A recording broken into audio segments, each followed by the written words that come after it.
It all starts with a question. How come whenever I want to check an ebook out from my local library, there always seems to be tons of holds on it? Can't they just press Control-C a bunch of times? My name's Peter, and this is Stacks and Facts.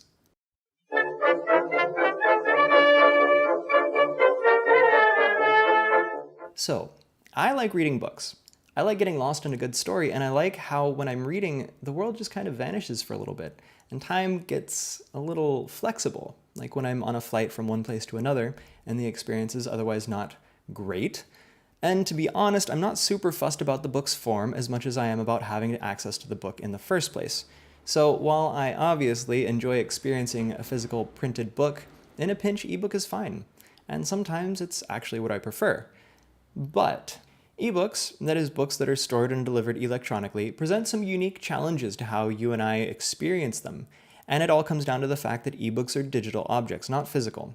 Sure, we may read an ebook on a device of some sort, but the ebook itself is just a series of bits.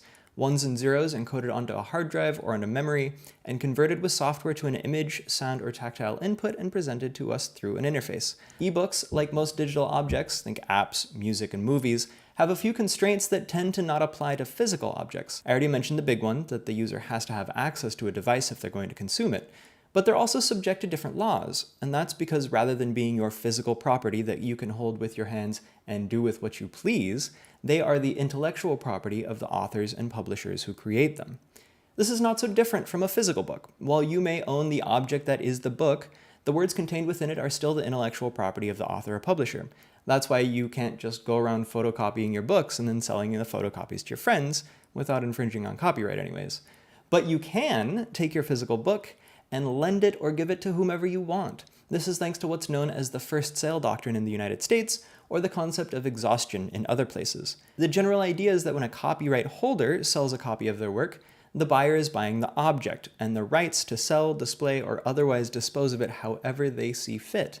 The original copyright holder has thus exhausted their rights to the book. Not to the intellectual property, the story or contents that are printed in the book, but the physical property, the paper, ink, and other materials that the book is made of. This concept is the backbone of how libraries work. Once a book is given or sold to a library, the library owns it and can do whatever it wants with it, within the bounds of copyright law, of course, without having to pay royalties or fees to the publisher or author. Now, since ebooks aren't physical objects, you might be starting to see why they're a little bit stickier. And because governments have generally been terrible at understanding and legislating technology, there is no first sale doctrine equivalent exactly for digital information, which is a disservice to consumers, of course, but also to publishers and authors.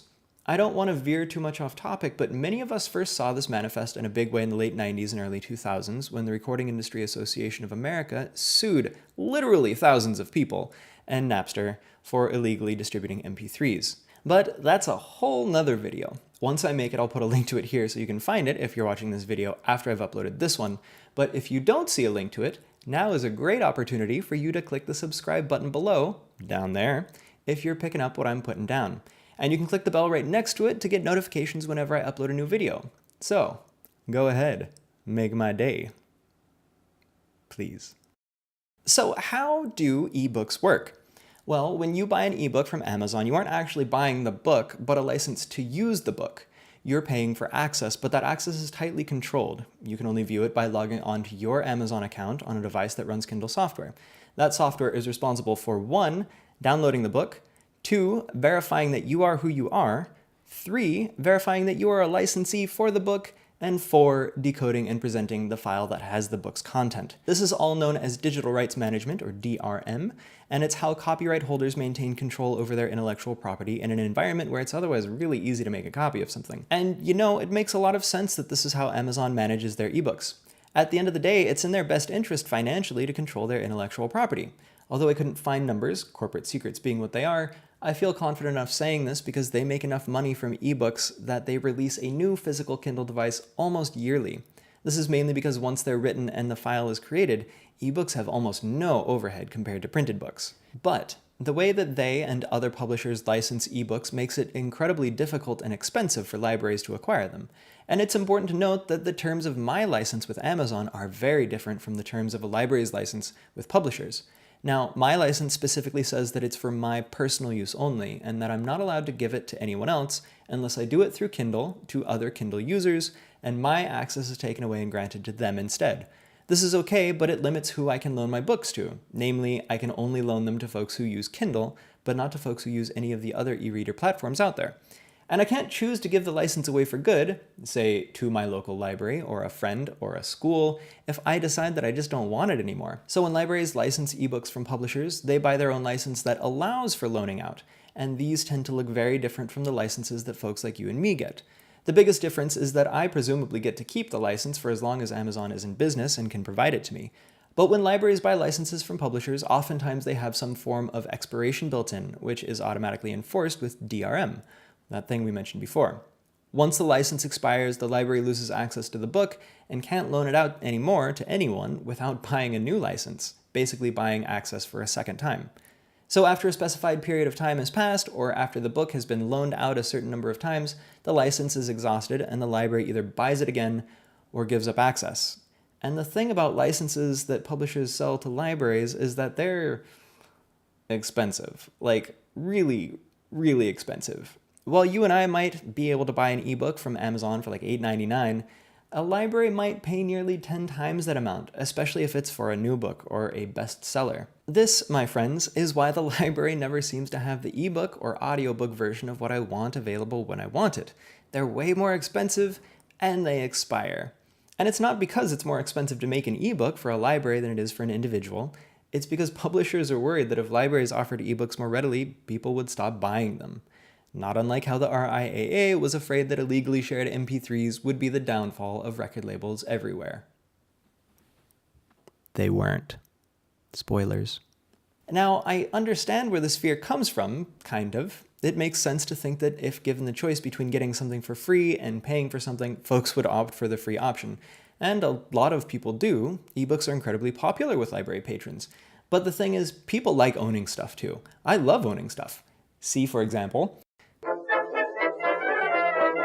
after peaking in popularity around 2014, 2015, ebook sales have been going down, while print book sales have been going up. So, what if publishers reimagine the purpose of ebooks in libraries? Instead of seeing them as competition to sales of ebooks, what if they were seen more as marketing tools? Publishers could get creative with how they license ebooks, getting more eyeballs on pages before the books come out and generating buzz. Maybe they could work with libraries to offer something like, enjoyed this book? Use this link on the last page to buy your own copy for $4. As a way to both increase sales for those who want a copy to keep and to drive folks to go to the library and build some goodwill with the folks who know what their community's wants and needs are the best. The libraries. I'm talking about libraries. Wouldn't that be great?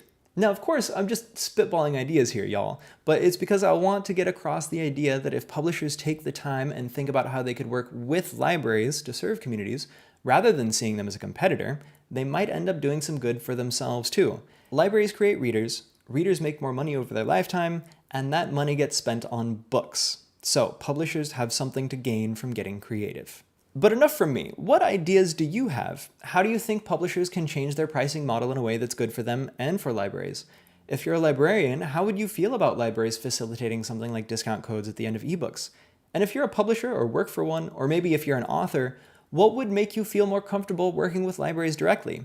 Let me know in the comments below or tweet at me at StacksAtFacts. As always, thank you very much for watching my video. Be sure to subscribe if you haven't and you like what I'm putting down. And until next time, don't forget to ask questions. Okay,